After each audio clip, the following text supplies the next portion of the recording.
Le vaginisme ou frigidité sont des sujets délicats dont on ose rarement parler. Ces termes désignent des réalités que beaucoup de femmes vivent au quotidien dans leur couple, dans leurs relations. Coach. Ma femme n'aime pas les rapports sexuels. Ma femme a des douleurs lors des pénétrations, etc. Ces problèmes intimes touchent beaucoup de femmes. Ils peuvent provoquer un sentiment de honte ou d'isolement, rendant encore plus difficile d'en parler ouvertement. Toute femme qui souffre de vaginisme a peur de la pénétration sexuelle ou a des douleurs atroces pendant l'acte sexuel. Donc soit on a carrément peur de la pénétration, c'est-à-dire que la pénétration n'est pas du tout possible, soit on accepte quand même la pénétration en se fait sans violence. Mais la douleur est atroce. Ça veut dire quoi? Ça veut dire que lors des va-et-vient, on ressent une douleur active de coups de poignard au niveau de l'appareil, au niveau du vagin et au niveau de la vulve. En général, un homme pensera juste que la femme en question cherche des excuses, mais je tiens à préciser que le vaginisme ne se fait pas de manière intentionnelle. C'est une très grosse maladie qui est très compliquée à soigner lorsqu'on l'a laissée évoluer. Je connais beaucoup de couples où généralement tu vas avoir un homme qui te dira que sa femme n'aime pas le rapport sexuel. Il dira que sa femme lui dit qu'elle a mal et que même avec lubrifiant, rien ne change. Qu'ils ont déjà essayé tous les lubrifiants sur le marché, pourtant, ce qu'il faut comprendre, c'est que derrière ça, parfois se cache le vaginisme. Le vaginisme primaire. Le vaginisme primaire, c'est pour les femmes qui ne vont pratiquement jamais se faire dévierger. C'est-à-dire qu'à chaque fois, elles vont prendre plaisir à avoir un rapport sexuel externe, mais chaque fois que l'homme va vouloir aller un peu plus, à évoluer dans le rapport sexuel, elle va se braquer et le rapport sexuel sera quasiment impossible. Il est important d'en parler ouvertement pour briser le tabou et permettre aux femmes de se sentir moins seules face à ces difficultés. En partageant leurs expériences, les femmes peuvent trouver du soutien et des solutions. Le vaginisme, c'est quand les muscles du vagin se contractent involontairement, ce qui rend la pénétration douloureuse, voire impossible. Cette contraction peut être causée par divers facteurs, tels que des traumatismes passés, des peurs ou des anxiétés. La frigidité, c'est l'absence de désir sexuel. Ce manque de désir peut être dû à des raisons psychologiques, hormonales ou même relationnelles. Ces deux problèmes, bien que différents, peuvent avoir un impact important sur la vie sexuelle et affective des femmes qui en souffrent. Ils peuvent affecter la confiance en soi, la communication dans le couple et même la qualité de vie en général. Il est essentiel de comprendre leurs causes, leurs symptômes et les solutions qui s'offrent aux femmes concernées. Des thérapies, des exercices de relaxation et des consultations avec des professionnels de la santé peuvent aider à surmonter ces difficultés. En fin de compte, l'objectif est de permettre à chaque femme de retrouver une vie sexuelle épanouie et de se sentir bien dans son corps et dans son esprit. Imaginez, vous avez envie d'un rapport sexuel, mais au moment de passer à l'acte, une douleur intense vous envahit. C'est le quotidien des femmes atteintes de vaginisme. Le vaginisme, c'est une contraction involontaire des muscles du périnée, ceux qui entourent l'entrée du vagin.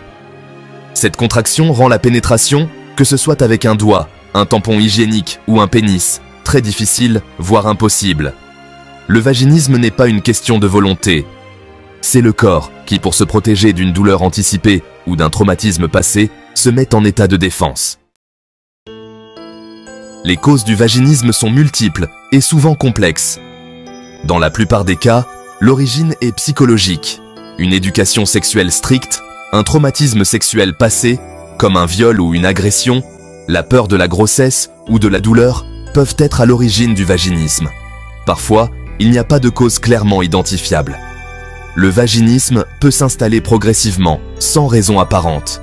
Il est important de consulter un professionnel de santé pour identifier les causes du vaginisme et mettre en place un traitement adapté. La frigidité, l'absence de désir sexuel.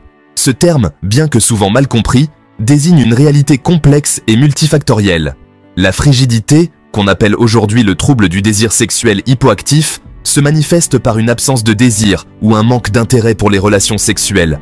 Ce trouble peut toucher les femmes de tout âge et de tout milieu, et il est souvent accompagné d'une grande détresse émotionnelle. Les femmes qui en souffrent ne ressentent pas l'envie d'avoir des rapports sexuels et ne font aucune démarche dans ce sens. Elles peuvent se sentir isolées et incomprises, ce qui peut aggraver leur mal-être. Cette absence de désir peut être source de frustration, de culpabilité et de tension dans le couple. Les partenaires peuvent se sentir rejetés ou non désirés, ce qui peut mener à des conflits et à une détérioration de la relation. Il est important de distinguer la frigidité d'une baisse de libido passagère, qui peut être liée au stress, à la fatigue ou à des changements hormonaux. Une baisse temporaire de la libido est normale et peut survenir à différents moments de la vie. Mais la frigidité est un état persistant qui nécessite une attention particulière. Pour les femmes souffrant de frigidité, il est crucial de consulter un professionnel de la santé. Un médecin ou un thérapeute spécialisé peut aider à identifier les causes sous-jacentes, qu'elles soient physiques, psychologiques ou relationnelles, et proposer des traitements adaptés. Les traitements peuvent inclure des thérapies cognitivo-comportementales, des conseils en couple ou des traitements médicaux pour les déséquilibres hormonaux. L'important est de ne pas ignorer le problème et de chercher de l'aide pour retrouver une vie sexuelle épanouie et harmonieuse. Les causes de la frigidité. Un mal multifactoriel. Comme pour le vaginisme, les causes de la frigidité sont souvent multiples et complexes. Elles peuvent être d'ordre psychologique, physique ou relationnel. Des problèmes de communication au sein du couple, des conflits non résolus, un stress important, la dépression ou encore l'anxiété peuvent entraîner une baisse de libido. Certains médicaments, comme les antidépresseurs, peuvent également avoir un impact négatif sur le désir sexuel. Enfin, des déséquilibres hormonaux, comme ceux liés à la ménopause, peuvent également jouer un rôle. Solutions et traitements. Vaincre le vaginisme et la frigidité. La bonne nouvelle, c'est que le vaginisme et la frigidité peuvent être traités avec succès. Il existe des solutions pour retrouver une sexualité épanouie et sereine. La première étape consiste à consulter. Un médecin, un gynécologue ou un sexologue pourront poser un diagnostic précis et proposer un traitement adapté. La prise en charge du vaginisme et de la frigidité est souvent pluridisciplinaire. Un mot sur les thérapies comportementales. Les thérapies comportementales et cognitives, ou TCC, sont particulièrement efficaces pour traiter le vaginisme et la frigidité. Elles permettent d'identifier et de modifier les pensées négatives et les comportements inadaptés qui entretiennent le trouble. La thérapie sexuelle peut également être d'une grande aide. Elle permet aux couples d'apprendre à mieux communiquer, à explorer leur sexualité et à retrouver une intimité satisfaisante. Le recours à un physiothérapeute spécialisé en rééducation pelvienne peut être très utile en cas de vaginisme. Retrouver une sexualité épanouie. Un chemin possible. Pour beaucoup, cela peut sembler un défi insurmontable, mais il existe des solutions et des chemins à explorer.